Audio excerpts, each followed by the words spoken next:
Et en fait, je me suis rendu compte que très vite, au bout d'un mois, j'avais 1000 abonnés, au bout de 2 mois, 2000, c'est plus ou moins allé comme ça. Enfin, je pense qu'au bout de 8 mois, j'étais à 10 000. Déjà, je pense que se lancer comme entrepreneur, c'est compliqué. Ouais. Il y a un côté où on se dit un petit peu, oui, c'est un petit peu inconscient, surtout quand tu as une bonne situation, au Luxembourg en plus, enfin voilà. Et en plus, je me lance dans un métier que personne ne connaît. Mais tu gagnes ta vie avec ça, c'est vraiment ton métier ou c'est un hobby? Mais non, c'est mon métier. Oui, certes, mais j'étais pas heureuse. Et ils me disent, oui, mais on fait pas un métier pour être heureux, on fait un métier pour gagner sa vie. Oui et non. À un moment donné, ça pète, tu tombes en dépression, burn-out ou... T'as envie de faire quelque chose, ose, fais-le, fonce, tu vois, c'est... Voilà. Enfin, j'ai toujours su que je voulais être entrepreneuse à un moment donné dans ma vie, mais...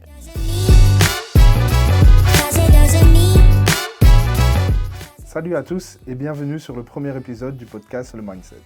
Moi c'est Alex, je serai votre hôte pour ce podcast. Toutes les 2 semaines, nous allons accueillir des personnalités différentes qui vont nous parler de leur parcours, de leurs échecs, mais également de leurs réussites. Et surtout, comment ils ont su surmonter ces échecs.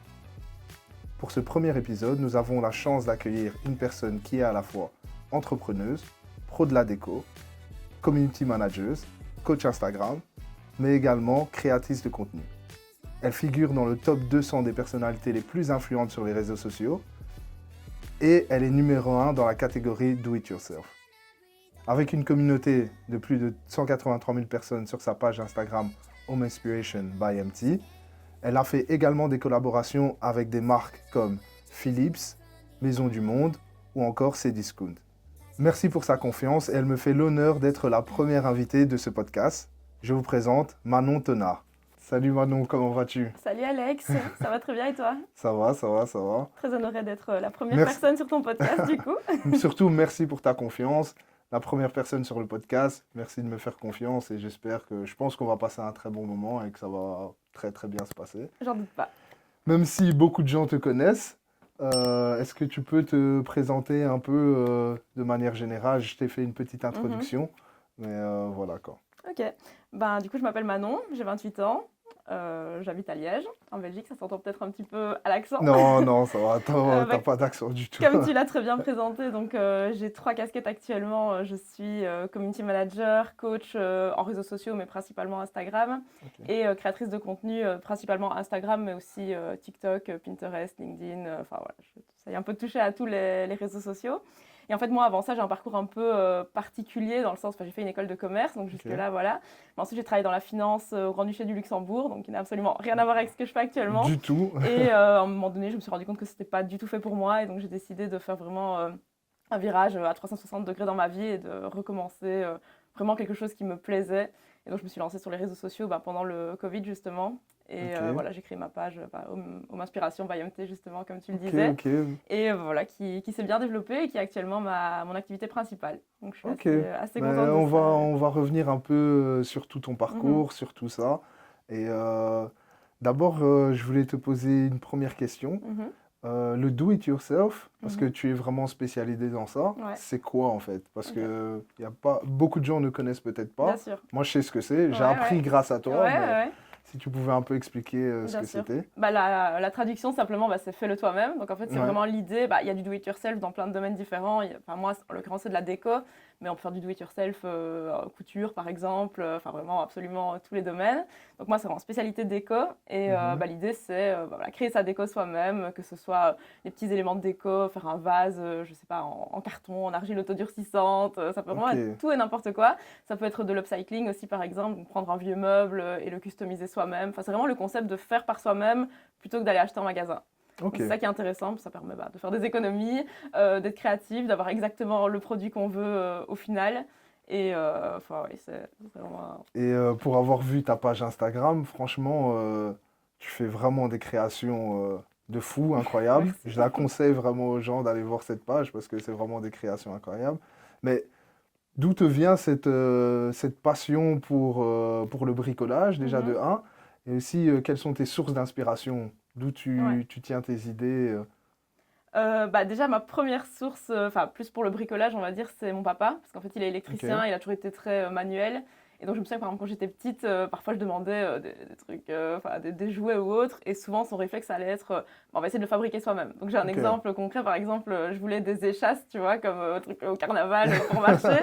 Et je lui ai dit, on peut aller acheter des échasses. Et il m'a dit, on va les fabriquer nous-mêmes. J'étais là, ouais, moi je m'en fiche tant que j'ai mes Attends, échasses mais au comment final. on fabrique soi-même Du coup, on les est allé en échasses? magasin de bricolage, on a acheté un manche en bois, on a acheté un petit bord pour mettre le pied, on a fixé ça avec des petites tiges en métal. Enfin, je sais plus le process exact en tête, ça date, mais on a fait les échasses. Et j'étais là, je me suis dit, bah ouais, trop bien, en fait, c'est encore mieux parce que c'est mes échasses, du coup, on les a faites ensemble, elles sont trop bien, et voilà.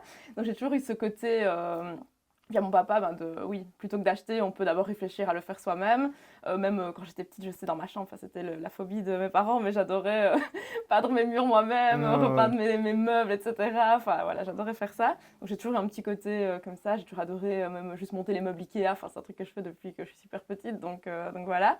Et ensuite, dès qu'il y a eu les réseaux sociaux qui sont apparus, j'ai commencé rapidement à suivre que ce soit des blogs de do-it-yourself, mais de nouveau pas forcément de déco, c'était aussi mode, plein de choses différentes.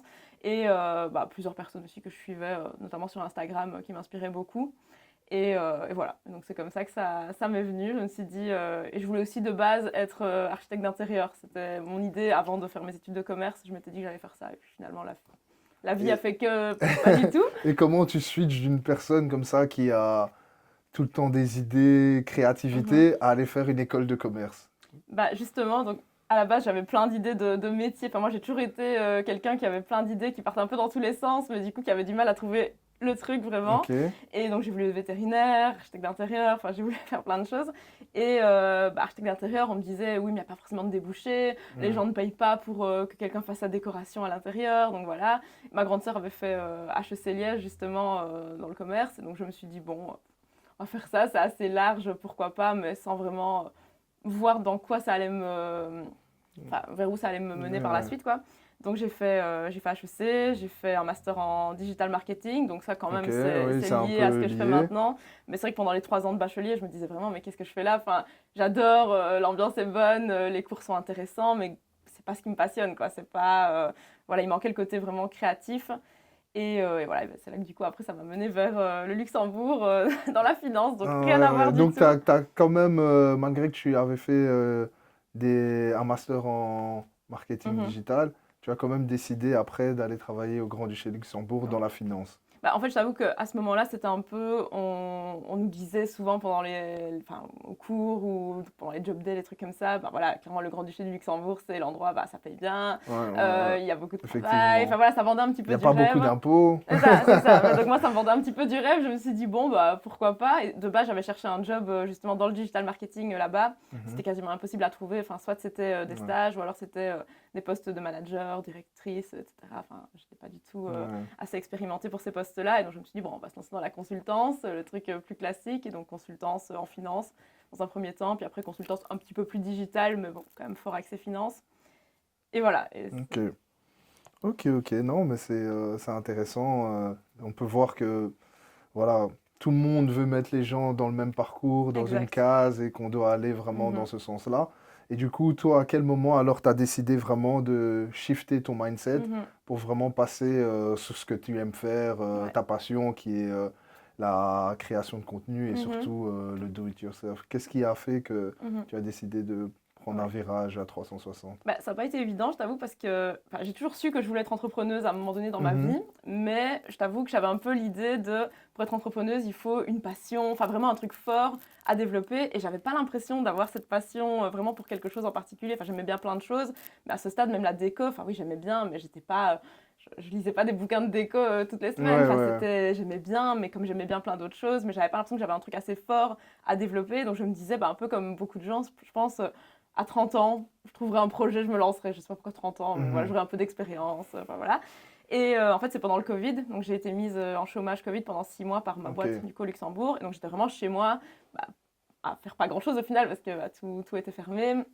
Puis, j'habitais assez loin de Liège, ma ville natale. Donc, j'étais vraiment perdue au milieu de nulle part. Oui, j'habitais vers là-bas en fait. Donc, tu faisais pas les trajets, tu étais vraiment... Oui, là, j'étais vraiment... on était confinés, donc on ne pouvait pas trop faire les trajets. Donc, c'est ça, j'étais vraiment bloquée là-bas.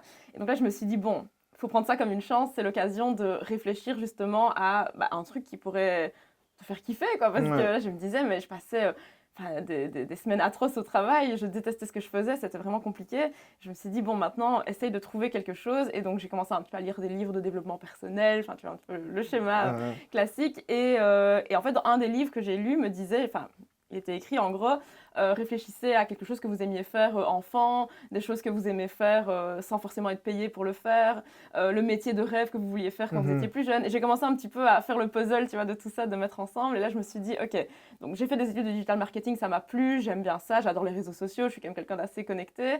La déco, c'est un truc que j'ai toujours bien aimé, tout le côté un petit peu esthétique, créatif, c'est un truc qui me parle. Et donc en fait, à la base, mon projet initial, c'était lancer un e-shop de déco. Mais je me suis dit, en plein Covid, c'est peut-être pas le bon moment de lancer un business comme ça. Donc je me suis dit, je vais juste faire une petite page Insta sur la déco, je vais partager ma passion, etc. Enfin, ma passion, de nouveau, c'est un grand mot parce que c'était pas non plus une passion à ce point-là, à ce moment-là. Je vais partager tout ça et en fonction de ça, je verrai voilà, l'intérêt des gens. Si d'ici 1 an, j'ai 1000 abonnés, ce sera 1000 potentiels clients pour mon futur e-shop. Donc c'était vraiment ça le plan. Donc tu avais déjà directement un objectif, tu dis à 1000 abonnés, la prochaine étape. Oui, c'était plus ou moins, mais je me disais, voilà, si déjà dans 1 an j'ai 1000, je serai déjà contente, ce sera déjà une petite base. C'était vraiment, je me disais, comme ça, step by step, je lance mon e-shop, mais pendant le Covid, je peux pas faire grand-chose sur ça, donc voilà, je commence mollo, quoi. Et en fait, je me suis rendu compte que très vite, au bout d'un mois, j'avais 1000 abonnés, au bout de 2 mois, 2000, c'est plus ou moins allé comme ça. Enfin, je pense qu'au bout de 8 mois, j'étais à 10 000. Okay. Et donc, je me suis dit, en fait, il y a peut-être autre chose à faire que vraiment l'e-shop. En fait, vraiment, le compte Instagram en lui-même plaît. J'avais des personnes qui m'envoyaient des messages, qui me demandaient des conseils, etc. Donc, je me suis dit, pourquoi pas créer un coaching, justement, avec mes connaissances de mon master pour aider d'autres personnes à se développer. Parce que moi, c'est un truc qui m'a toujours bien plu de partager, on va dire, mes connaissances avec des gens. Donc, je me suis dit, on va lancer un coaching. Donc, j'ai rédigé une formation PDF, etc. pour partager les essais-erreurs un petit peu que j'avais fait dans ce domaine-là. Et puis là, j'ai commencé à avoir les premières demandes de collaboration sur les réseaux sociaux. Et donc, je me suis dit, OK, en fait, l'e-shop, peut-être un jour, mais là, c'est plus du tout dans ma tête. Et donc voilà, donc j'ai lancé mon compte en mai 2020, pour te donner un peu des chiffres. En janvier 2021, je me suis mise en indépendante complémentaire, donc j'avais toujours mon temps plein au Luxembourg. Ok, là on était sorti du Covid, je crois, hein, à ce moment-là, plus ou moins. Ça commençait à se calmer. Donc tu as quand même continué à garder ton travail dans la finance. C'est ça, mon travail a recommencé, donc c'était vraiment de mai à septembre que j'étais en chômage Covid, donc moins de 6 mois en vrai. Et donc j'ai repris mon temps plein dès septembre, mais donc avec mon compte Instagram en parallèle. Donc j'avais quand même mes vidéos à tourner, donc je galérais un petit peu, mais je faisais ça fin de journée, le week-end, j'essayais de trouver des moments. Et voilà, donc en janvier, indépendante complémentaire. Donc j'ai commencé à commercialiser ma formation, mes coachings, les toutes premières collabs. Bon, c'était le début, donc il n'y en avait pas encore beaucoup, mais voilà. Et puis en juillet 2021, donc un petit peu plus d'1 an après le début de ma page, là vraiment je me suis dit bon, je démissionne. Enfin, j'avais fait un petit peu mes calculs pour voir à quel moment c'était stratégique d'oser sauter le pas justement et de se lancer. Et donc là j'ai démissionné et je me suis lancée à 100%. Mais à ce moment-là, ta famille, parce que c'est toujours très difficile quand on veut passer d'un job qui est entre guillemets sûr à autre chose qui est plus quelque chose de passion et qui est moins sûr, entre guillemets, par rapport au regard des gens. Comment ta famille a pris les choses? Est-ce que tu as rencontré des personnes qui t'ont dit ouais, non, ne fais pas ça, ne démissionne pas, continue ton job? Comment ça s'est passé un peu? Ça s'est passé, ça se passe toujours. Ah ok, c'est toujours d'actualité oui, quoi. Oui, même maintenant, déjà le problème c'est que déjà je pense que se lancer comme entrepreneur c'est compliqué. Il y a un côté où on se dit un petit peu, oui c'est un petit peu inconscient, surtout quand tu as une bonne situation, au Luxembourg en plus, voilà. Et en plus je me lance dans un métier que personne ne connaît. Enfin les jeunes oui, mais les personnes plus âgées, pas du tout. Voilà. C'est pour ça que j'ai demandé au début, ça veut dire quoi? Parce que je suis sûr les gens, tu fais quoi? Oui, non, bien sûr. Non, mais c'est pas du tout connu. Donc déjà, maintenant, alors que voilà, je fais ça quand même depuis un petit temps maintenant, ils voient que ça fonctionne. Encore maintenant, parfois c'est, mais tu gagnes ta vie avec ça? C'est vraiment ton métier ou c'est un hobby? Mais non, c'est mon métier. Et du coup, à l'époque, je me souviens, j'en ai parlé avec mes parents. Mon papa, je pense que ça va encore. Je crois qu'il me fait confiance, et donc il s'est dit... si elle le fait, c'est que c'est réfléchi, et donc voilà. Ma maman, au début, elle n'a rien dit, mais je me souviens qu'au bout, je crois, de 2-3 mois, elle m'a appelée un jour et elle m'a dit bon, maintenant, quand est-ce que tu reprends un vrai travail? J'étais là, mais c'est un vrai travail. Elle dit oui, non, mais tu me comprends, un CDI, avec un vrai salaire qui tombe tous les mois. Elle me dit il faut que tu cotises pour ta pension. Et j'étais là, mais c'est un vrai travail, je vais cotiser d'une façon pour ma pension, tout est sous contrôle, ça va. Et oui, je pense que maintenant, ils voient que j'en vis, donc la confiance est quand même installée. Mais oui, c'est vrai que même des oncles et tantes vont me dire mais oui, mais quelle idée, t'étais quand même bien au Luxembourg, tu gagnais quand même bien ta vie, c'était quand même confortable. Je dis oui, certes, mais j'étais pas heureuse. Et ils me disent oui, mais on fait pas un métier pour être heureux, on fait un métier pour gagner sa vie. Bah Ouais, bah, oui et non, ouais, tu non. vois. Ouais, Peut-être à je l'époque, suis. c'était peut-être comme ça C'est. dans les mentalités, mais moi perso, on passe le plus grand temps de notre vie au travail, bah, c'est pour être épanoui. Enfin, Oui, non, moi je c'est suis la tout à base. fait d'accord Ouais. avec toi. Quand tu vis pas de ta passion, tu fais juste un métier pour le salaire, ben, Mhm. tu vas avec des plaies de plomb, tu C'est passes du clair. temps là-bas et à un moment donné, ça pète. Tu tombes en dépression, Mhm. burn-out C'est ou clair. quoi que ce soit. Après, c'est vrai que c'est difficile à comprendre pour, on va dire, l'ancienne Mhm. génération Bien sûr. parce qu'ils ont l'habitude d'être dans un cadre, tu fais des études, puis Mhm. tu vas travailler. Après, c'est plus facile quand autour de toi, tu as des personnes qui sont déjà dans Mhm. l'entrepreneuriat, Ouais, de ouais. comprendre un peu cette mentalité. Mais bon, nous les jeunes, même si je ne suis pas si jeune que ça, on aime bien un peu tenter les Mhm. choses, prendre plus de risques C'est que nos ça. parents l'auraient fait à l'époque, C'est quoi. ça. Mais voilà, mais après je me dis, enfin, c'était quand même calculé un minimum. Enfin, je veux dire, j'avais fait des économies de sorte Ouais. à enfin, assurer mes arrières pendant quelques mois quand même au cas où. Je me dis, au pire des cas, j'ai mon diplôme, je peux toujours. Enfin, le job que j'avais avant, je peux le Mhm. retrouver pas facilement, je sais pas, mais tu vois, je veux dire, sur le marché, il y a de l'emploi. Donc je pourrais le retrouver si besoin. Même maintenant, parfois je me dis, bon, on sait jamais, si tout s'arrête, bah, je trouverai un boulot. C'est Ouais, pas ce qui voilà. m'emballe le plus, mais j'essaierai de trouver un truc qui me parle. Ouais, tu te dis pas que c'est la fin du C'est monde. ça, c'est pas une décision complètement radicale. Tu Voilà. peux toujours revenir sur tes pas si besoin. Donc j'ai envie de dire, tente le truc et tu verras bien comment ça se passe. Et voilà, Ouais, je suis tout à fait d'accord avec toi. Mhm. Franchement, c'est pas la fin du monde et C'est clair. voilà, les échecs font partie de la vie et si tu en as, ben, tu trouves autre chose et voilà Mhm. quoi, tu continues quoi. Totalement. Mais du coup, c'est vrai que les gens, oui, sont toujours un peu du mal à comprendre. Et même les jeunes, étonnamment, parce que c'est vrai que je me dis, même moi, avant d'être sur les réseaux, bah, je savais bien, oui, qu'il y avait des créateurs de contenu, qu'ils faisaient des Mhm. collaborations, qui étaient payés par des marques. Mais j'avais pas vraiment même de notion, que ce soit en termes de tarifs, en termes de. Ouais. Enfin, même parfois, on me disait des tarifs et je me disais, waouh, c'est hyper cher, oh, c'est fou, elle gagne ça pour faire seulement ça. Ouais. Et j'étais super choquée. Et maintenant que je suis dans le truc, je me dis, oui, ok, maintenant je me rends compte du travail que c'est vraiment un vrai métier, tu vois, et que. Mais du coup, pour rebondir sur ça, Mhm, je me demandais un peu comment au niveau de ta partie rémunération, est-ce que la plus grande partie vient de la partie mhm. créatrice de contenu, ou alors tu vends aussi des fois quelques réalisations que tu Mhm. fais? Ok. Je vends jamais mes Ok. réalisations, jamais, jamais, parce que je sais pas, je crois que je me sens pas du tout légitime, parce que je me dis, bah, au final, je suis pas ébéniste, je suis pas conceptrice de meubles professionnels, je vois bien, moi, je vois les petits défauts, tu vois, parfois Mhm. de mes meubles, donc je les vends absolument jamais, ou mieux, je les donne Ok. à mon entourage, mais je veux dire, je les vends pas, donc ça, je gagne absolument rien du tout avec ça. Donc vraiment, la grande majorité de mes revenus, c'est bah, des collaborations commerciales avec des marques, bricolage, déco, etc. Et alors j'ai un petit complément, on va dire, de revenus avec bah, le community management, justement, comme tu l'expliquais dans l'introduction, et les coachings. Ok. Mais on va dire 85%, c'est les collaborations. C'est les collabs. Ouais. Ok, ok, ok. Et du coup, par rapport à ça, les collabs, c'est quoi la journée typique de, de Manon? Mhm. Parce que les gens se Ouais. demandent toujours, créateurs, créatrices de Mhm. contenu, qu'est-ce qu'ils font? Comme tu disais auparavant, ouais, les gens, ils gagnent ça Ouais, par ouais. rapport à ce qu'ils font, c'est Ouais, juste ouais. des vidéos, Ouais, mais ouais. bon, ils se rendent pas compte du Mhm. travail qu'il y a derrière et c'est bien un peu si tu peux Bien partager ton sûr. quotidien dans une journée Ouais. type.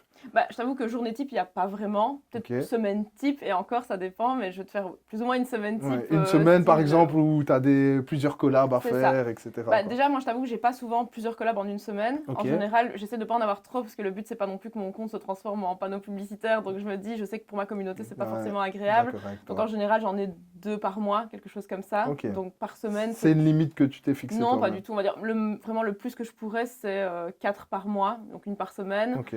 C'est déjà arrivé par le passé. C'est déjà arrivé même d'en avoir deux la même semaine, parce que ça se mettait comme ça au niveau des dates, mais après, de plus rien avoir pendant 2 semaines. Enfin, voilà. Mais j'ai pas du tout un rythme. Comme on peut voir les gens de télé-réalité qui en font 5 par jour, Ouais, ça ouais, n'arrivera ouais. jamais sur mes réseaux parce que je veux quand même un équilibre, on va dire au moins 80% de contenu vraiment organique, hors collab, et puis 20% collab, mais que j'essaie toujours d'intégrer dans, bah, que ce soit naturel, on va dire, que ça fasse pas justement la grosse publicité, Ouais, que ce soit ouais, la juste, bah, page. oui, c'est sponsorisé par, enfin, par une marque en effet, mais le contenu reste le même, je pourrais faire le même contenu sans être payé, quoi. C'est vraiment Du coup, la semaine type, pour revenir là-dessus, je dirais par exemple, ce qui peut arriver, c'est le lundi, je commence ma semaine. Donc là, je vais me dire, j'essaie de faire un projet do it yourself justement par semaine. Donc le lundi, je vais réfléchir, voilà, quel projet est-ce que je fais. J'essaie toujours de faire participer ma communauté dans les choix. Donc je vais trouver des idées, je vais faire voter en story, etc. Ok. Une fois que j'ai trouvé l'idée, je vais faire la liste de matériel. Je vais partir au magasin de bricolage ou autre magasin en fonction de ce qu'il me faut. Je vais aller acheter tout le matériel. Donc le lundi, c'est plus planification, on va dire, de la semaine. Je peux avoir des calls aussi avec des marques. Comme je dis, j'ai mes 2 autres activités. Donc ça peut arriver aussi d'avoir je sais pas moi, travailler un petit peu pour le community management, créer des posts pour des clients. Le mardi, ensuite, je vais commencer la conception du coup du do-it-yourself. Donc, il faut se dire que ce qu'on voit en une vidéo de 30 secondes, souvent, c'est une semaine de travail parce que justement, entre l'idée, aller acheter le matériel, commencer à faire le projet, mais parfois, tu as des temps de séchage, que ce soit pour la colle, les peintures, les vernis, etc. Donc, souvent, il faut vraiment bien l'étaler. Donc, je dirais que je travaille par do-it-yourself, plus ou moins, si c'est un gros projet, 1 ou 2 heures par jour sur le do-it-yourself. En plus de ça, il y a vraiment tout l'aspect gestion de la communauté. Donc, répondre aux messages, moi, c'est vraiment un truc qui est hyper important pour moi, c'est que quasiment tous mes messages reçoivent une réponse dans les 24 heures, quasiment de sûr, parfois un petit peu plus, mais Ça, j'ai voilà. vraiment remarqué dans ton contenu.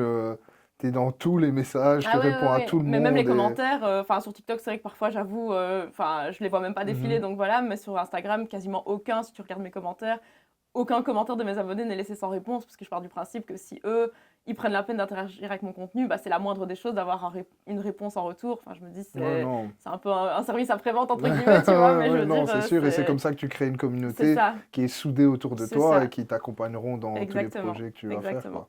Mais donc voilà, oui, je prends un petit peu de temps pour ça, réponse à des mails, propositions potentiellement de collaboration que je reçois dans des mails. Et donc là, souvent, il y a tout un échange aussi qui se passe avec la marque parce que du coup, elle va nous proposer un concept. On va devoir nous réfléchir à des idées de projets, en l'occurrence do it yourself ou non, en fonction de ce que la marque veut, chercher les idées, lui proposer, etc. Donc ça aussi, ça prend l'air de rien quand même pas mal de temps. Je suis sur plusieurs réseaux, je ne suis pas que sur Instagram, donc je suis aussi sur TikTok. Là, je me suis lancée récemment sur YouTube dans les shorts. J'essaie aussi d'être sur LinkedIn, mais plus sur l'aspect entrepreneuriat. Donc tout ça, essayer d'alimenter aussi ces réseaux-là avec du contenu. Et je te stoppe une seconde. Dis-moi. Et tout ça, tu gères tout ça seul? Oui. Ouais. J'ai une comptable, quoi. Mais sinon, toute la partie contenu, génération d'idées, etc., tu gères tout. Et tous les réseaux... ça, je gère seule. Mais donc voilà, l'air de rien, en fait, oui, quand tu dois gérer tout ça, ça prend du temps. J'ai un blog aussi, donc en fait, dès que je fais un do-it-yourself, je fais un article de blog qui suit avec chaque fois la liste du matériel avec les liens cliquables pour envoyer les gens au bon endroit pour qu'ils achètent exactement les bons produits, la liste des étapes détaillées avec chaque fois la photo, toute l'explication, etc. Donc voilà, j'ai tout ça aussi à gérer. Et être présente en story aussi, parce que ça aussi, il faut essayer d'être actif pour la communauté, que ce soit partager l'envers du décor du do-it-yourself, mais aussi des choses un peu plus du quotidien, un peu plus spontanées. Donc voilà, puis après, de temps en temps, j'ai un coaching qui se met pour un autre entrepreneur ou pour une entreprise. Enfin voilà, j'ai vraiment... c'est assez varié, on va dire, d'une semaine à l'autre, parce que de nouveau, en fonction s'il y a une collab ou non, s'il y a une collab, il y a le stress aussi de se dire, ok, je dois rendre le contenu pour tel moment, donc je dois vraiment bien calculer niveau séchage, justement, que tout soit prêt. Ça arrive quand tu fais une collab que tu envoies le contenu et la marque te demande de faire une modification sur un truc, mais parfois c'est quelque chose qui est vraiment dans le do-it-yourself, qui est déjà fini à ce stade-là, donc limite tu dois recommencer une partie, tu vois, pour que la marque ait ce qu'elle veut. Enfin voilà, un petit peu tout ça, mais donc il n'y a pas vraiment de semaine type. Mais globalement, c'est travailler sur mes do-it-yourself, gérer tous mes différents réseaux, mon blog, les clients de community management, j'en ai 3 pour l'instant, donc ça fait quand même pas mal de travail aussi. Et puis un petit coaching de temps en temps, gestion de communauté, répondre aux messages, aux commentaires, enfin voilà. Et tu n'as jamais eu l'occasion enfin, la possibilité ou été contacté par une agence ou vouloir travailler avec une agence, ou tu dis non, je préfère rester seul et travailler moi-même? C'est une super question parce que j'ai déjà été contactée, je crois, 2-3 fois par des agences. Et moi, c'est vraiment pour l'instant un non catégorique où je ne veux pas du tout, dans le sens où déjà, c'est bête, mais l'agence, elle prend une commission en fait sur toutes tes collabs.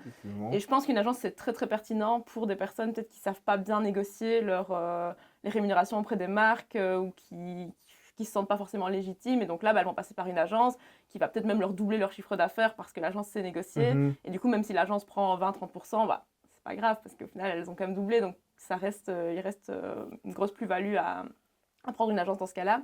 Mais moi, c'est vrai que j'ai pas forcément l'impression d'avoir du mal à, enfin, que ce soit pour les négociations, que ce soit pour plus ou moins savoir combien je peux demander pour tel ou tel contenu. Enfin, j'ai à peu près une vision, je pense. Ouais, tu connais tes C'est ça, je tarifs et connais tu mes sais. tarifs. J'ai pas honte de mes tarifs. Enfin, je veux dire, je suis alignée avec tout ça. Et Mhm. donc, je sais, même au niveau des échanges avec les marques, voilà, je sais justifier mes tarifs si elles en ont besoin. Je sais que si la marque négocie mon tarif moins 50%, ce sera non. Enfin, je vais juste dire, OK, moins 50%, alors moins de contenu aussi. Oui, oui. Enfin, voilà, je sais que je vais pas... Tu sais te défendre C'est toi-même ça, quand une exactement. marque vient et C'est t'es pas ça, directement impressionné c'est ça. pour baisser tes tarifs ou alors se plier à tout ce qu'ils veulent. C'est ça. Donc j'ai l'impression que dans mon cas, je pense pas que l'agence, enfin peut-être qu'elle négociera un petit peu mieux, mais vu qu'il y aura la commission, voilà, je gagnerai moins. Et sincèrement, je me sens pas du tout à ce stade débordée de travail non plus. Ouais. Enfin, je veux dire, il y a des semaines plus chargées que d'autres, mais globalement, j'essaie quand même d'avoir un bon équilibre. Enfin, il arrive que je travaille des semaines 7 jours sur 7, mais il arrive aussi des semaines où je travaille 2 jours sur la semaine. Et après, je me dis, bon, maintenant, je me prends un petit break, je fais un petit Ouais. do-it-yourself plus facile cette semaine-là, comme ça j'ai un petit peu plus de temps. Enfin, je gère vraiment mon timing comme je veux, donc je me sens pas encore voilà, assez débordée, on va dire, que de me dire il faut absolument que je délègue cette partie-là à quelqu'un d'autre. Et je pense que si oui, un jour, je prendrais plus une assistante, tu vois, vraiment quelqu'un que Ok. j'embauche moi-même, qui est mon bras droit, on va dire. Ouais, tu veux Plutôt. rester maître C'est ça, de. exact. Pour rebondir sur ça, je vais un peu prêcher pour ma paroisse parce Mhm. que j'ai une agence Ah avec oui, laquelle je du coup, collabore avec ouais, ouais, des influenceurs. ouais. En fait, ouais, l'agence, c'est pas nécessairement que ça. Aussi, l'agence, ça te permet aussi d'être dans un esprit de groupe et d'équipe, Mhm. mais aussi à des moments, en tant que créateur ou créatrice de contenu, il y a des moments où le contenu marche peut-être un peu moins, Ouais. tu as un peu moins d'idées, et ça peut aussi jouer sur... faut pas que ça joue de manière Mhm. générale, mais c'est plus facile à dire, ça peut Ouais. aussi jouer sur l'impact émotionnel Mhm. que le créateur a. Ouais. Et quand tu es seul, tu peux vite te sentir seul dans ton Mhm. coin. Et en plus, tu n'as pas vraiment des gens, si autour de toi, tu n'as Mhm. pas cet entourage avec qui Ouais. échanger, qui te comprennent Mhm. et qui comprennent ce que tu vis, Ouais. ça peut être compliqué. Mhm. Mais après, dans ton cas, je vois que c'est pas du tout Ouais, ouais. la situation dans laquelle tu es. Mais bon, je Mais je pense pense que que ouais, c'est du cas par cas, ouais, c'est vraiment. du cas par cas et Vraiment. la plus-value d'une agence, ça peut aussi Mhm. être ça de ce côté-là, quoi. Après, si je peux moi rebondir là-dessus, Ouais. nous on a la chance, on s'est fait un petit groupe, on va dire, avec plusieurs créateurs de contenu Ah, bah déco ça c'est top. DIY, et clairement dedans, il y en a plusieurs qui sont en agence, qui sont hyper contents Mhm. de leur agence, et on remarque vraiment qu'en fonction des personnalités, des profils, de la façon, voilà, si la personne sait négocier ou non, si elle a conscience de ses tarifs, de sa valeur, en fonction, il y en a pour qui c'est archi bénéfique et qui nous disent clairement, grâce à l'agence, j'ai doublé mon chiffre d'affaires l'année dernière, par Ouais. exemple. Il y en a d'autres, comme moi, on est plusieurs aussi sur le groupe, à se dire, nous, dans notre cas, c'est pas pertinent d'avoir une agence.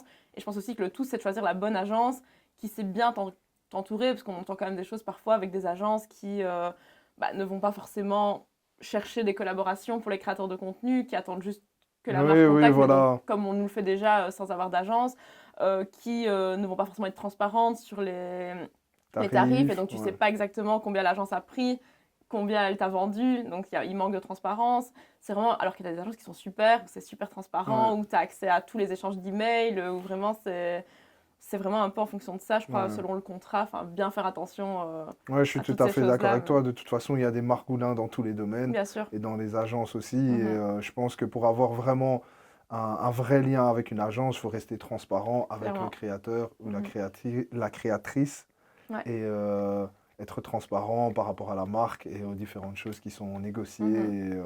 Et voilà. Mais bon, malheureusement, ce n'est pas le cas pour toutes les C'est ça. agences. Mais du Donc, coup, oui, juste bien choisir son agence, et c'est vrai qu'il y en a plein qui sont top en soi, et voilà. j'interromps cet échange quelques secondes pour vous donner l'occasion de rejoindre notre communauté sur YouTube, Spotify, mais également Apple Music. En vous abonnant à notre podcast, vous devenez un membre à part entière de notre aventure et vous nous permettez de continuer à produire un contenu de qualité. Alors, abonnez-vous à notre chaîne pour être sûr de ne rien manquer et surtout, n'oubliez pas que ce podcast n'est pas possible sans vous. Et je vous souhaite une bonne fin d'épisode.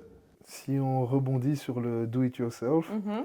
quelle est ta première réalisation que tu as vraiment mis en avant? Et la deuxième question, c'est quelle réalisation pour laquelle tu es la plus fière? Ok. Quand tu dis la première que j'ai mise en avant, tu veux dire vraiment la Que toute t'as... première Ouais, que la j'ai toute faite. première que tu as mise Ok. sur les réseaux et Ouais. aussi j'aimerais bien avoir ton mindset, Mhm. donc la façon dans laquelle tu as pensé pour faire cette première Ouais, réalisation. ouais. si je dis pas de bêtises, mais je crois que c'était ça, c'était dans mon ancien appartement, j'avais une terrasse et j'avais fait un banc en palette, bah, justement pendant le Covid, pour m'occuper un petit peu. J'avais fait ce banc, mais du coup, je pense que j'avais même pas filmé à l'époque, mais ça n'existait même pas, il n'y avait pas de réel en fait, il y avait des IGTV. Ok, Et encore, ouais, je suis même ouais, pas ouais. sûre que les IGTV existaient déjà, enfin bref. Mais du coup, je sais même pas si le tuto est encore sur mon compte, c'était une catastrophe. J'avais juste fait des photos en fait de différentes étapes, et alors du coup, pour vous montrer où il fallait couper avec la scie sauteuse, j'avais fait des petits traits. J'avais dessiné sur ma photo, tu vois, enfin, c'était une catastrophe. J'avais partagé les étapes et alors du coup, je me souviens, j'étais toute stressée, je me disais, à 18h, je poste mon premier truc et c'était juste des stories, tu vois, avec les étapes, c'était tout bête. Mais je me disais, le résultat, franchement, j'étais contente de moi. Après, c'était rien de très compliqué, mais bon, j'étais contente de moi. Mais c'était juste ça, c'était juste en story où je partageais les étapes, où j'avais fait une petite liste de matériel. Et donc, ouais, ça, c'est le premier DIY que j'ai posté. D'ailleurs, je l'ai refait l'année dernière en version propre avec une vraie vidéo Ok. chez une de mes meilleures potes où on a vraiment fait le même canapé de terrasse. Du coup, avec une vidéo un peu plus quali cette fois-ci. Mais ouais, donc ça, c'était mon premier do-it-yourself. Et alors, celui dont je suis la plus fière, il y en a plusieurs. Ok. Mais il y en a un que j'ai fait récemment que j'aime beaucoup, beaucoup. En fait, j'ai lancé un nouveau concept depuis 2024. C'est que je me suis rendu compte que j'habite dans un petit appartement de 65 mètres carrés. Et donc, j'ai plus de place en fait pour faire des gros do-it-yourself. Et style, si je veux refaire une table basse, j'en ai une chez moi. J'ai pas du tout envie de la changer, Ouais, je ouais. l'adore. Oui, c'est bien beau, je peux faire un do-it-yourself de table basse, mais elle va aller où? Enfin, j'ai nulle part où la mettre. Je peux la donner à des potes éventuellement, mais est-ce que ça va aller dans leur intérieur? Oui, non. Enfin, donc je me suis dit, je vais faire une fois par mois un do-it-yourself pour faire gagner à quelqu'un de ma communauté. Ok. Et donc en fait l'idée c'est, j'ai la chance d'avoir une ressourcerie, donc qui vend plein de vieux meubles, etc. près de chez moi, vraiment à 2 rues de chez moi. Donc en fait je vais à la ressourcerie, à l'avance je dis à ma communauté, voilà par exemple ce mois-ci le challenge c'est customiser le meuble le plus moche de la ressourcerie. Donc, je prends mon téléphone à la ressourcerie, je les prends avec moi. Et donc, je choisis 4 meubles que je trouve les plus moches selon moi et que je peux transporter facilement quand même jusqu'à chez moi. Je les fais voter en story pour le meuble. Et de là, après, ils votent aussi pour vraiment toute la customisation. Ils choisissent la couleur, ils choisissent le motif que je veux faire dessus. Enfin, ils choisissent absolument toute la transformation. Et puis, pendant la semaine, ils suivent tout le process. Et à la fin, ils ont le résultat et puis un concours pour faire gagner à quelqu'un qui vient le chercher. Ah Du ouais, coup, c'est vraiment chouette. c'est Ça, vraiment tout un concept que j'ai lancé. Et donc, le tout premier que j'ai fait, c'était en février. Donc, il n'y avait pas vraiment de meubles plus moches ou autre. Enfin, c'était juste, je vais à la ressourcerie, j'upcycle un meuble. Et c'était une commode, en fait, vraiment hyper basique. Enfin, la forme n'était pas moche, mais je veux dire, elle cassait pas trois pattes à un canard, comme on dit. Et du coup, je l'ai complètement customisé. J'ai mis des petites lattes en bois. Enfin, je peux t'expliquer comme ça, c'est compliqué, mais tu peux voir sur mes réseaux. Mais j'ai vraiment collé des petites lattes en bois que j'ai découpées sur chaque face des tiroirs, chaque fois en alternant horizontal, vertical. Et puis, j'ai peint le tout en blanc. Et en fait, le avant-après, mais je me suis dit, mais waouh, c'est moi qui ai fait ça, tu vois. Parfois, il y a des do-it-yourself où je me dis, bon, oui, je suis contente, mais ça se voit quand même que c'est un do-it-yourself. Je l'aurais pas acheté en magasin. Et c'est vrai que celui-là, je me suis dit, sincèrement, oui, il a des petits défauts, il y a des petits endroits où la peinture a un tout petit peu coulé, tu vois, enfin des petits trucs, ou même le meuble de base n'était pas parfait, donc quand tu ouvrais les tiroirs, parfois l'intérieur c'était un peu abîmé. Mais franchement, je me suis dit, fermé, j'aurais pu l'acheter cher, franchement, en magasin si je l'avais vu. Donc je me suis dit, belle création, franchement. Ça, on demandera à Ben qui est à la prod de le mettre au Ah oui, montage. parfait. Si on peut avoir Le meuble, comme ça, on un aura petit pop du meuble, un ouais, petit c'est ça. pop-up. Trop bien. Donc voilà, ça, ce serait Nickel. chouette. Et moi, je veux te dire Vas-y. la réalisation que j'ai préférée Mhm. sur ta page, Ouais, que j'ai trouvé vraiment dingue, ouais, je l'ai encore regardé hier soir, ouais. c'était le pouf Ah en ouais, forme de... pouf avec des des frites de piscine. frites de Ouais, piscine. ouais. En fait, au début, je vois le pouf, et puis je vois que tu commences avec des frites de piscine. Je dis, mais comment elle va faire ça? Tu vois, je me suis dit, c'est impossible, puis je te vois et tout. Mhm. Et puis je vois le pouf, parce que j'ai regardé ça avec ma Mhm. femme, on voit le pouf, on dit, ah ouais, c'est quand même du lourd. Et cette vidéo, je pense qu'elle a plus de Ouais, elle a bien 3 millions de marché, vues ouais. ou un truc comme Ouais. ça. Je me dis, waouh, c'est quand même du lourd. Donc, j'étais vraiment bluffé. Merci. Donc, Mais c'est vrai que voilà. cette vidéo-là a bien marché et je pense que ce qui a fait, entre autres, qu'elle a bien marché, c'est justement le fait d'utiliser un matériau mais complètement improbable. Voilà, Rien les à frites de voir. piscine, tu te dis, qu'est-ce qu'elle va pouvoir faire avec des frites de piscine? Et en fait, l'air de rien, ça fait une structure super solide parce que vu que tu en mets plein et que avec la pression, en fait, tout ensemble, ça fait super solide. Et normalement, ce pouf-là, les gens le font avec un vieux pneu, normalement, de voiture, tu vois. Ok. Et donc, ils prennent le vieux pneu et puis ils enroulent avec de la corde, mais déjà, tout le monde n'a pas un vieux pneu qui traîne chez soi. Et le vieux pneu, c'est quand même vachement plus lourd, du coup. Enfin, ouais, il y a plein de raisons qui font que le vieux pneu, moi, c'était pas possible. Et donc, je me suis dit, oh, les frites de piscine, allez, why not? Et au final, je l'ai toujours chez moi. J'ai la corde qui commence un petit peu parfois à se décoller, mais je remets un petit coup de pistolet à colle chaude et ça tient nickel. Et voilà, ouais, non, mais... Non, franchement, ça m'a vraiment, vraiment impressionné. Et après, une vidéo qui a fait beaucoup parler, c'était la fameuse vidéo où ton compagnon, je pense, a trouvé un meuble dans la rue. Ouais. Et tu as fait du upcycling, donc tu l'as remis à neuf. Et pourquoi je dis qu'il a fait beaucoup parler? Parce que j'ai un peu été voir dans les commentaires et les gens ont essayé de te mettre le problème des punaises de lit sur le dos. Ce fameux problème de punaises de lit qu'on a eu à un moment où on parlait que de ça partout. Ils ont essayé de te mettre tout ça sur le dos. Parle un peu moi qui ai déclenché ouais, voilà, c'est toi qui l'épidémie des punaises de lit. Voilà. Parle un peu comment tu as réagi à ces feedbacks. Il y a aussi eu des feedbacks positifs dans la vidéo. Oui, heureusement. Et c'est vraiment un beau meuble. Mais merci. Comment tu arrives à gérer un peu les feedbacks un peu comme ça négatifs qui sont fort présents sur les réseaux sociaux, malheureusement? En fait, déjà, il faut savoir, j'ai quand même la chance d'avoir une communauté hyper bienveillante. Donc, en général, quand ma vidéo ne buzz pas trop et qu'elle reste plus ou moins dans le cadre, on va dire, de ma communauté, c'est quand même très, très bienveillant. Enfin, j'en ai évidemment toujours qui me disent « Ah, j'aime pas trop », mais tout à fait normal. Et tout le monde a le droit de ne pas avoir les mêmes goûts, donc ça, il n'y a pas de souci. Donc, souvent, c'est plus quand une vidéo va un peu buzzer, on va dire, que là, on a des gens qui ne sont pas du tout abonnés au compte, qui voient et donc qui laissent des commentaires pas toujours hyper sympas. Après, je me dis, j'ai la chance d'être un compte de déco. Donc, je veux dire, au pire, on me dit que mon meuble est moche. Voilà. C'est pas grave, tu vois. C'est pas quelqu'un qui s'affiche ou qui affiche ses enfants. Je me dis, ça doit être beaucoup plus dur à encaisser. On me dit, ton enfant est moche. Mais c'est atroce, tu vois. Moi, on me dit, au pire, mon meuble est moche. Tant pis, tu vois, c'est pas très grave, je m'en remettrai, je vais pas aller pleurer pour ça, c'est pas grave. Mais oui, c'est vrai, moi je t'avoue que je le prends plus à la rigolade, je me dis, j'essaie quand même de leur répondre, même à eux, tu vois, j'essaye d'avoir un peu de répartie, tu vois, et d'expliquer, je leur dis, là pour le coup, les punaises de lit, je comprends la préoccupation, parce que c'est vrai que tout le monde était un peu en stress, les médias, insistaient à mort sur les punaises de lit justement, et donc je comprends que ça faisait un peu une psychose à ce moment-là. Donc justement, j'essaie un petit peu de rassurer les gens en disant... mais ça a toujours existé, les punaises de lit, en fait, tu vois, et c'est pas moi qui... c'est pas maintenant qu'il faut s'en inquiéter. T'achètes un vieux meuble, d'office que tu fais attention aux punaises de lit. Même il y a 10 ans, tu fais attention aux punaises de lit, c'est normal. Et je dis, il suffit, tu nettoies bien le meuble, tu le ponces un coup, éventuellement, si vraiment t'as peur, tu le traites. Mais il n'y a pas plus de risques, voilà. Ouais, je voyais les commentaires, c'était en mode, oui, c'est comme ça qu'on a des punaises de lit, etc. Et du coup, les punaises de lit... Là, on n'en entend plus parler. Voilà, c'est ça. Il n'y a plus de punaises de lit, fini. c'est fini. Donc... Ouais, non, c'est ça. C'était un peu... Mais je comprends les gens, parce qu'il y a vraiment une psychose là derrière, et donc je leur en veux même pas. Mais je pense qu'il y a des personnes qui sont tellement, vraiment...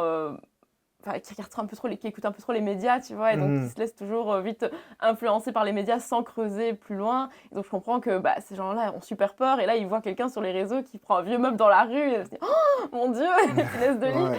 Donc franchement, ces gens-là, les punaises de lit, ça m'a même pas atteint. Je me suis juste dit, je vais leur expliquer juste que les punaises de lit ont toujours existé, que oui, il faut faire attention, mais comme il faudra toujours faire attention dans 10 ans, et comme il fallait faire attention dans 10 ans.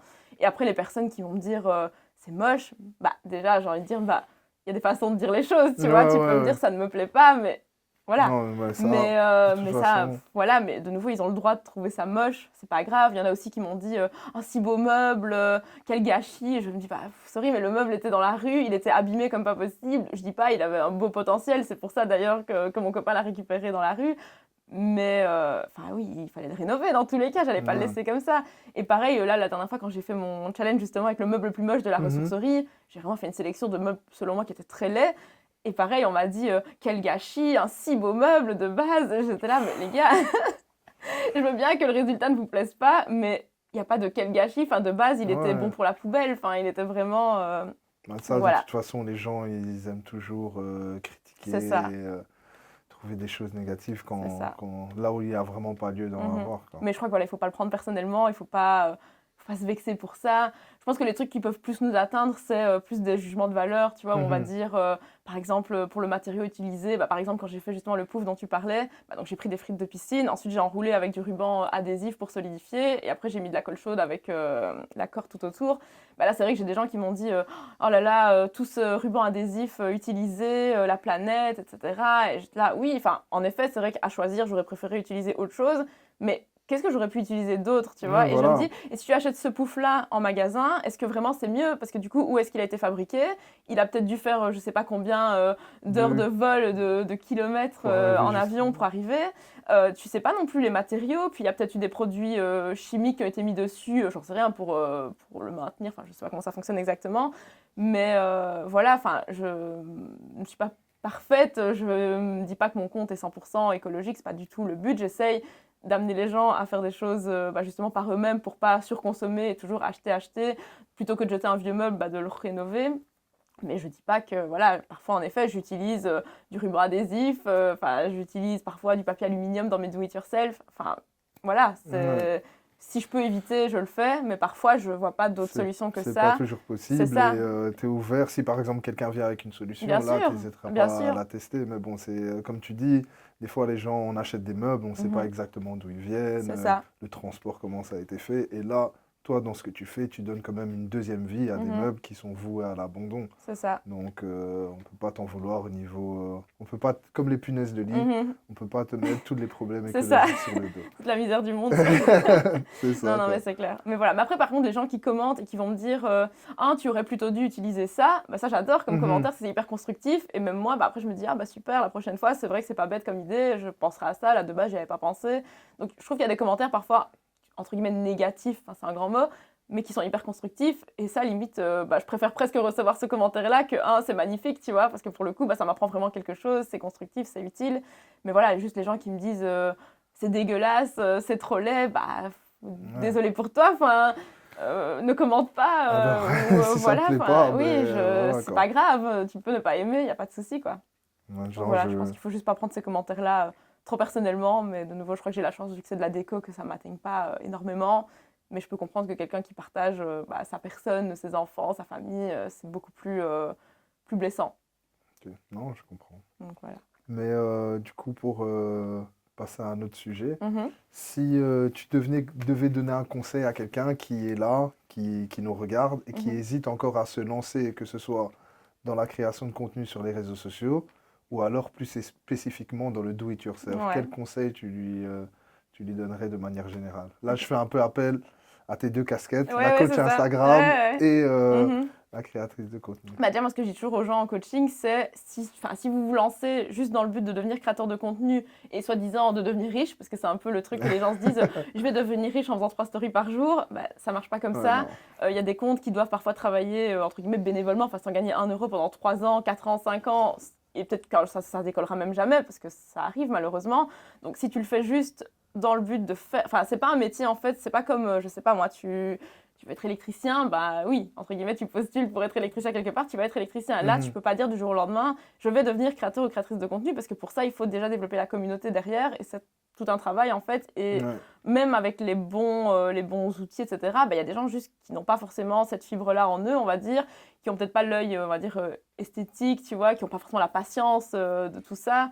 Et c'est OK, mais tout le monde n'a pas forcément ça. Donc je dirais déjà être passionné vraiment par ce que tu partages sur tes réseaux. Parce que si tu le fais vraiment juste en te disant, je vais partager, je sais pas moi, mes tenues du jour par exemple, parce que j'aime bien la mode, mais comme ça, voilà, je vais devenir influenceuse mode et ça va cartonner, c'est pas si simple que ça. Il faut un vrai concept, il faut être passionné. Ça va être des jours, des heures, des semaines de travail, des années, même parfois, avant vraiment que le compte se développe. Donc déjà, il y a le côté vraiment être passionné par ce que tu fais. Mais après, je dirais quand même, en vrai, si tu as envie de le faire, lance-toi, essaye, t'as rien à perdre. On a la chance de faire un métier où il n'y a pas vraiment d'investissement de départ. Tu crées ton compte Instagram, tu donnes quand même de ta personne, parce que si tu le crées, mais qu'au bout d'un mois, tu dis « Oh, ça me saoule, j'ai la flemme », oui, au pire, t'arrêtes, mais je veux dire d'office que ça ne va pas fonctionner. Le but, c'est vraiment de tenir sur la longueur et de t'y tenir et d'alimenter ce compte régulièrement. Mais je dirais vraiment, si tu es passionné par un domaine, que tu as envie de le partager sur tes réseaux, que t'aimes bien quand même les réseaux sociaux, parce que je pense que pareil, si tu détestes les réseaux sociaux, même si t'es passionné parce que tu partages, ça va te saouler en fait d'être dessus. Donc il faut vraiment avoir les deux casquettes, entre guillemets. Et fonce, je dirais vraiment, vas-y, essaye, fais-le. Essaye quand même de le faire bien. Essaye un petit peu d'analyser les autres comptes que toi tu aimes bien, ce que tu aimes sur ces comptes-là, ce qui fait que tu les suis justement. Essayer de toujours s'améliorer, de se dire, par exemple, oui, moi, cette vidéo-là que j'ai fait, avec le recul, c'est vrai qu'elle n'est pas si terrible que ça. Je pourrais peut-être rajouter des sous-titres, ou je pourrais peut-être faire une voix off dessus. Comment faire la voix off, écouter comment les autres font leur voix off. Ah oui, c'est assez dynamique, ça s'enchaîne bien, etc. Enfin, toujours être dans l'apprentissage et essayer tout le temps de s'améliorer un petit peu. Ok, et pour revenir au début de l'interview, quand tu as commencé ta page, tu publiais combien de fois tous les jours ou plusieurs fois par jour Ouais, non, ça n'a jamais été une cadence aussi, même maintenant, c'est pas du tout une cadence aussi soutenue. Quand j'avais toujours mon travail, du coup, c'était un DIY toutes les 2 semaines. Parce que ouais, ça prend du temps. En hiver, avec la luminosité, c'était super galère parce que je finissais le travail, il n'y avait plus de lumière, donc je pouvais plus filmer, donc c'était que le week-end. Et donc s'il suffisait qu'il y ait un mini truc qui devait sécher, je devais directement passer au week-end suivant. Donc c'était toutes les 2 semaines. Mais du coup, entre-temps, à l'époque, j'avais un autre concept. En fait, c'était sur mon compte, je partageais chaque fois des intérieurs qui m'inspiraient et qui, a priori, quand on les voyait, on se disait waouh, c'est canon, mais beaucoup trop cher. Voilà. Et donc j'essayais de trouver des articles similaires sur sur des sites de magasins de déco que j'aime bien, qui coûtent un petit peu moins cher, en disant voilà, 3 lampes similaires à celle-là, un petit peu moins cher, 3 canapés similaires, un peu moins cher, etc. Et donc j'avais ces contenus-là qui venaient un petit peu entre les do-it-yourself. Et là maintenant, du coup, je suis à un do-it-yourself par semaine. Voilà, donc on va dire le rythme s'est quand même accéléré quand je me suis mise à 100%. Pendant un moment, j'ai fait 2 par semaine. Puis je me suis rendu compte qu'en fait, les gens, c'est trop. Ils savent pas suivre. Et surtout qu'ils suivent sûrement beaucoup plus de comptes do-it-yourself que juste le mien. Ils sont bombardés de contenu. Donc le but, c'est pas non plus de faire du contenu de masse et qui est tout le temps plus, etc. Enfin, je peux faire, par exemple, 3 vidéos autour du même do-it-yourself, parfois aussi si c'est un process un peu plus long. Et voilà, comme ça, ils ont un petit peu les étapes. Mais par contre, story, ça vraiment tous les jours, plusieurs stories, voilà. Ouais. Et les autres réseaux, plus ou moins pareil. TikTok aussi, une fois par semaine, Pinterest, une fois par semaine. Le blog, en fait, dès qu'il y a un DIY, je le mets sur toutes les plateformes, de toutes les façons différentes, mais et parfois un petit contenu plus entrepreneurial, par exemple, que je vais sortir, voilà. Ok. Comme ça, c'est clair pour notre audience qui nous écoute aujourd'hui. Et du coup, avec tout ton parcours jusqu'à présent, s'il y avait une leçon que tu aurais aimé partager à quelqu'un qui veut se lancer, etc., quelle est la leçon vraiment que tu aimerais partager ou que tu as retenue tout au long de ton parcours jusqu'à présent, quoi? Moi, je dirais déjà ne pas écouter les gens, se faire confiance à soi-même, parce que c'est vrai que si tu écoutes les gens, que ce soit autant les gens hyper positifs que les gens hyper négatifs, mais ça va d'office biaiser ton avis dans un sens ou dans l'autre, parce que les gens hyper positifs, ils vont te faire croire que c'est facile, que ça va aller tout seul, voilà. Donc quand tu vas voir la réalité en face, tu vas te rendre compte qu'en fait, c'est pas vrai. D'office, il y a des galères, il y a normal, comme dans toute activité professionnelle. Et après, les gens négatifs, ça c'est encore pire, parce que eux, tu vas leur dire n'importe quoi, ils vont dire ouais, non mais c'est nul, il faut pas faire ça, tu vas perdre ton temps, tu vas pas gagner d'argent, tu vas venir sous un pont. C'est vrai que si tu avais écouté les gens, tu serais jamais lancé. Mais donc vraiment, juste s'écouter soi-même, se faire confiance. Et parfois, ça peut arriver, je pense, des gens qui lancent un peu un compte sur les réseaux sociaux et qui se rendent compte au final que c'est pas fait pour eux, que ça leur plaît pas forcément. C'est pas grave, alors c'est pas fait pour toi, arrête et écoute-toi dans ce sens-là aussi. Si tu te rends compte que ça ne te plaît plus, c'est pas un échec d'arrêter, c'est juste, c'est même une réussite au final. T'as réussi à t'écouter, ça ne te convient pas, fais autre chose, un autre compte, ou un truc qui n'a rien à voir, voilà. Mais oui, mais ça c'est globalement, pas que pour mon activité, je dirais. De manière même générale. Entrepreneur ou pas entrepreneur, c'est vraiment juste écoute-toi et n'écoute pas l'avis des gens. Soit t'es pas bien dans un métier, même si pour les gens c'est le métier de rêve qu'ils aimeraient bien faire, mais si pour toi c'est pas ok et que ça te convient pas, écoute-toi et fais un truc qui toi te parle et t'anime, quoi. Ouais, pas avoir peur de l'échec et se lancer, même si je dis toujours se lancer de manière intelligente. Bien sûr, voir où sont les risques et après voilà quoi, foncer. C'est ça. Parce que moi, j'écoute pas mal de podcasts, autant en France, Belgique, mais même aux USA. Et je sais qu'aux USA, par exemple, l'échec, c'est un truc hyper positif. Hyper positif dans le sens où, par exemple, un entrepreneur, ils savent tous que personne ne réussit du premier coup. Et donc, limite, ils sont là, bah oui, moi, il y a 8 boîtes qui ont fait faillite, par exemple. Là, je suis à la 9e. Bah, c'est bien, ça prouve qu'ils progressent, etc. Et donc, il y a moins le côté échec négatif comme chez nous, où tu as honte. Tu te dis, oh, je me suis fait virer de mon boulot, j'ai démissionné. Mon activité, elle prend pas autant que ce que je voudrais. Bah, au final, t'apprends. Souvent, c'est de tes erreurs que tu apprends le mieux. Donc, voilà, pour moi, c'est pas forcément négatif d'échouer. Même pour prendre un exemple, quand je rate un do-it-yourself, petit exemple léger, ça m'arrive très souvent. Je rate quelque chose, je fais quelque chose pas bien. C'est à ce moment-là que j'apprends le mieux. En fait, les fois d'après, je fais plus jamais l'erreur. Alors que sinon, parfois, je vais faire la même erreur 10 fois. Et c'est vraiment le jour où je vais me rendre compte, ok, en fait, ce truc-là, c'est ça qui fait que ça foire. C'est là que j'apprends vraiment le mieux, quoi. Ok. Et tu as parlé de podcasts. Quels sont tes podcasts préférés? Parce que moi aussi, j'écoute que des podcasts. Ouais. Voilà pourquoi j'ai décidé d'en faire un aussi. T'as bien fait. Je me demandais quel est ton podcast préféré. Peut-être que podcast qui peut... je crois que celui que je préfère, en tout cas celui que je consomme le plus, je sais pas si ça te parle, c'est In Power de Louise Aubry.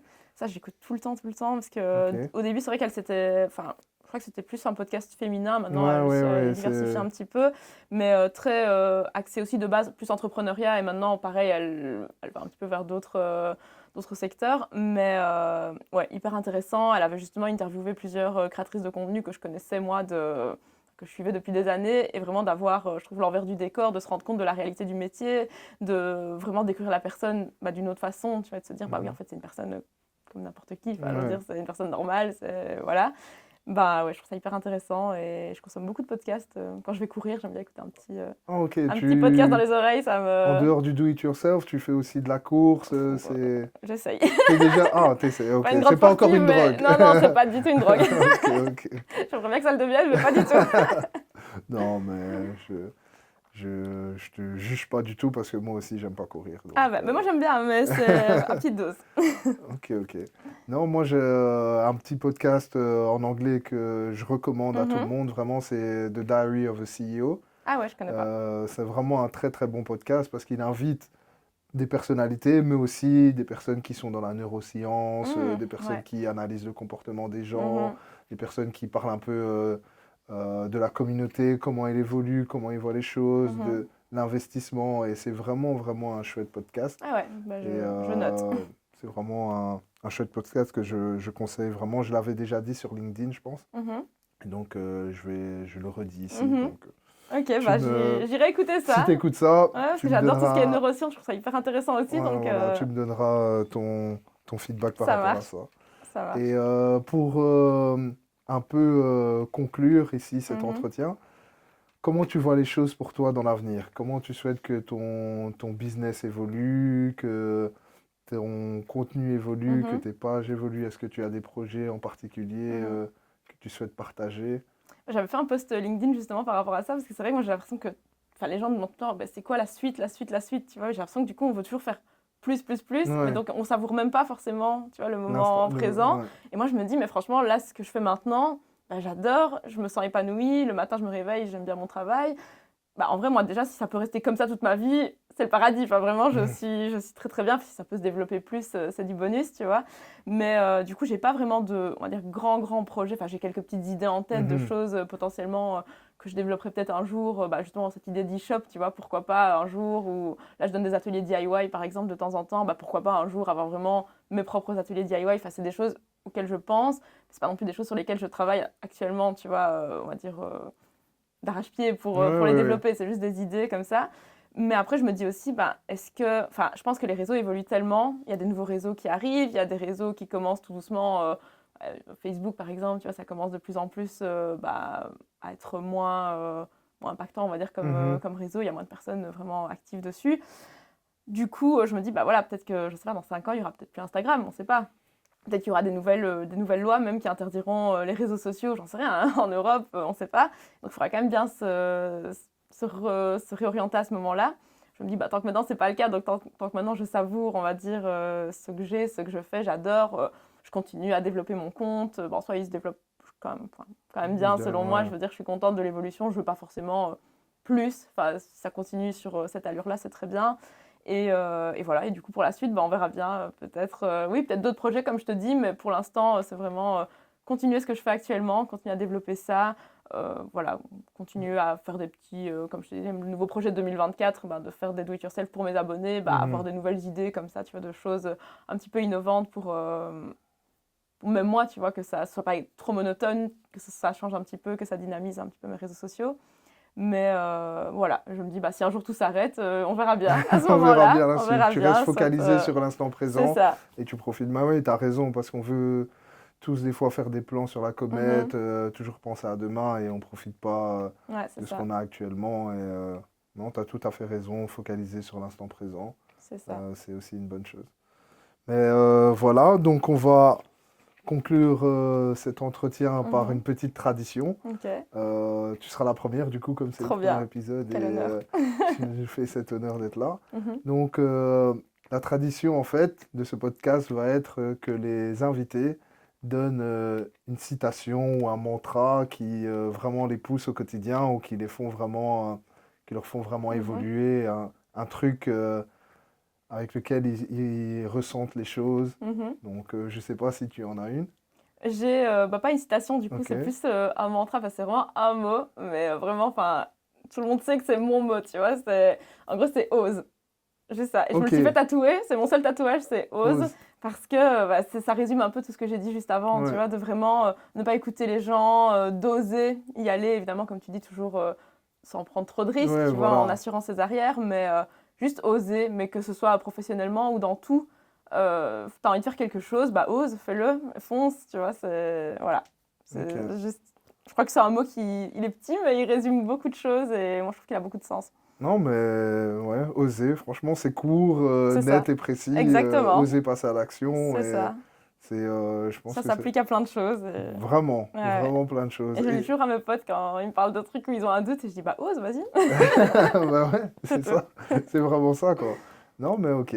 Voilà. Ben, je partagerai avec l'invité qui va suivre après toi. Ok, hâte Ton d'avoir son avis mantra, du coup. et avoir son avis sur ça, sur ce qu'il en pense. Top. Et du coup, où est-ce qu'on peut te retrouver, tes réseaux sociaux, ton blog, si tu veux le partager avec l'audience, quels sont les endroits où on peut retrouver ton contenu et tes do-it-yourself? Ouais, du coup, comme tu l'as dit sur Instagram, c'est hominspiration-by MT. C'est le même pseudo absolument partout. Il y a juste sur TikTok où c'est juste Home Inspiration, il n'y a pas le by MT. Mon blog, c'est www.homeinspiration.be, tout simplement. Ok.